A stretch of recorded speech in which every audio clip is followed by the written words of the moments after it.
বিসমিল্লাহির রহমানির রহিম। প্রিয় দেশবাসী, আসসালামু আলাইকুম। আমি সিদ্ধান্ত নিয়েছি এই জন্য যে ঠিক আছে, মরতে তো একদিন হবেই। আর আমি তো বারবার মৃত্যুর মুখ থেকে ফিরে এসেছি। তো মরার আগে তো আমি উঠতে চাই না। আমি বাংলাদেশে যাব।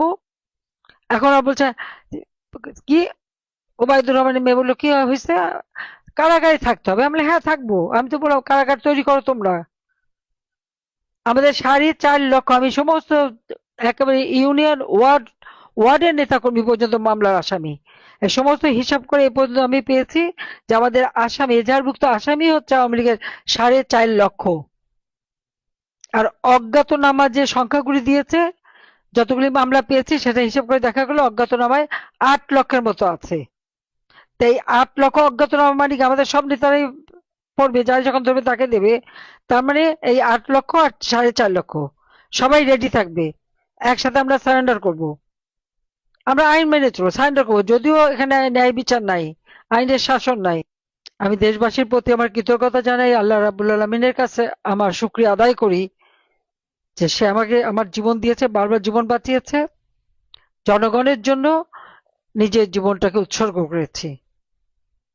ইনশাআল্লাহ বাংলাদেশের মানুষের জীবনে আবার সুদিন ফিরে আসবে, এটাই আমার দৃঢ় বিশ্বাস। আমি এটুকু বলবো যে একবার যখন জন্মেছি মরতে তো হবেই। জন্মিলে মরিতে হবে, অমর কে কোথা হবে, চিরস্থির কবে নীর হায়রে জীবন না দে। তো জন্মালে তো মরতেই হবে। তা কাজে আমি দেশেই ফিরবো, সেটি আমার সিদ্ধান্ত। আমি দেখি এখন আবার, আগে বলছে আমাকে ফেরত নেওয়ার চেষ্টা করছে, যে বলি দেশে যাব এখন আগেই ছুতো খুঁজছে কিভাবে যাবে। আইনি প্রক্রিয়া, এটা সেটা নানা কথা। তো সব বলে আর লাভ নেই, সবাই রেডি হন, তৈরি হন। আজকে এই শত প্রতিকূল মধ্যেও জনগণ আমাদের পাশে আছে। আজকে গোপালগঞ্জে যেভাবে আবাল বৃদ্ধ বনিতা, নারী পুরুষ শিশু, তারা পর্যন্ত নেমে গিয়েছিল যখন জাতির পিতা বঙ্গবন্ধুর সম্পর্কে এরা বাজে কথা বলেছিল, অপমানজনক কথা বলেছিল। গোপালগঞ্জের মানুষরা সহ্য করবে, তারা ভাবলো কি করে? সমস্ত মানুষ নেমে পড়েছিল। তারপরে তাদের উপরে গুলি, প্রায় 300-400 আহত, কয়েকজনের অবস্থা খুবই খারাপ। এখনো তাদের সুস্থ হতে পারেনি, এরকম অনেক। যখন গোপালগঞ্জে হাসপাতালে নিয়ে গেল তাদের চিকিৎসা দেবে না, ঢাকা মেডিকেল কলেজে নিয়ে এসছে, সেখানেও ঠিকমতো চিকিৎসা দিচ্ছিল না। রমজান তো বেঁচে যেত, তাকে যদি সে সময় ঠিকমতো ব্লাড দেওয়া হতো।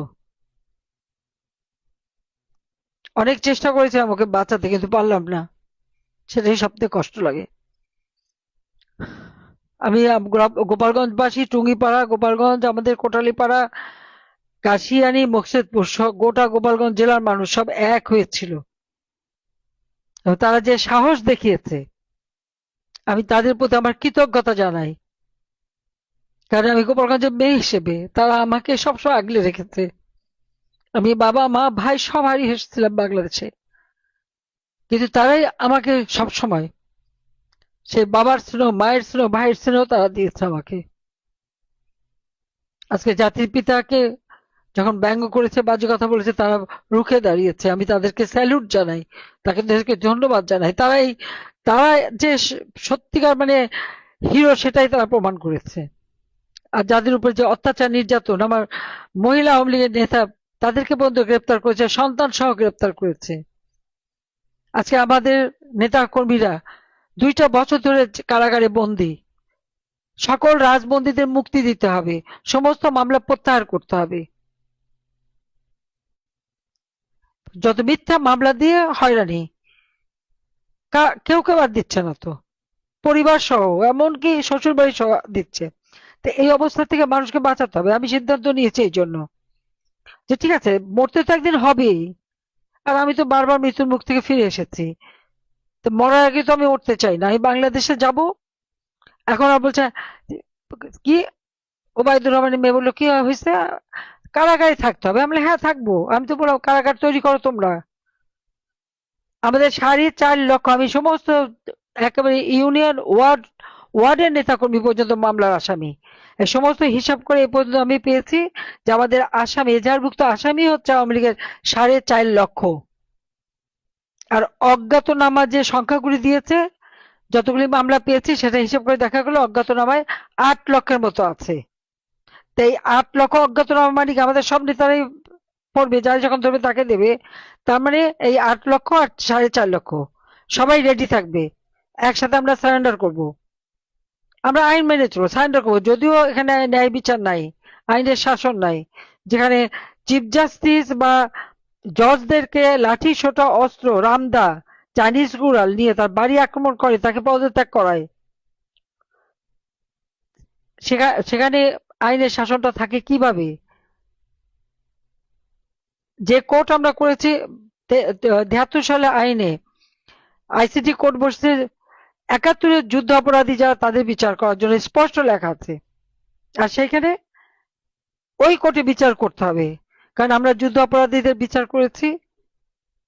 যে আমাদের মা বোনদের যারা তুলে নিয়ে পাকিস্তান হানাদার বাহিনীর কাছে দিয়েছে, 3 কোটি মানুষের ঘর বাড়ি জ্বালিয়ে পুড়ে ছারখার করে দিয়েছে, সমানে 30 লক্ষ মানুষকে হত্যা করেছে। আর এমনকি যে নিজে ছাত্র, তার শিক্ষক, ঢাকা বিশ্ববিদ্যালয়ের ছাত্র, সে তার শিক্ষককে তুলে নিয়ে যে হত্যা করেছে। যারা এইভাবে বুদ্ধিজীবী হত্যার সাথে জড়িত, নারী পুলিশের সেনা ক্যাম্পে তুলে দেওয়া, গণহত্যা চালানো, নারী নির্যাতন, গণহত্যা এবং অগ্নিসংযোগে যারা জড়িত, তাদের বিচার আমরা করেছি, কারণ তাদের পরিবার বিচার চায়। জাতির পিতার হত্যাকারীদের বিচার হবে না, ইন্ডেমনিটি দিয়েছিল, আবার এখনো ইন্ডেমনিটি দিয়েছে। ইন্ডেমনিটি দেওয়া মানে এক ধরনের দায় স্বীকার করা, এরাই যে অপরাধী এটাই স্পষ্ট। কাজে আমি সবাইকে বলবো, আওয়ামী লীগের যেহেতু নেতা কর্মী আমি জানি, চরম অত্যাচার নির্যাতন, অর্থনৈতিকভাবে তাদেরকে পঙ্গু করে দিয়েছে, এবং এক একজনের ব্যবসা প্রতিষ্ঠান থেকে শুরু করে অফিস আদালত যে ধ্বংস করেছে, তাদের সাথে ওখানে যারা কাজ করে খেত তাদেরও পেটে লাথি মেরেছে, তাদেরকেও শেষ করে দিয়েছে।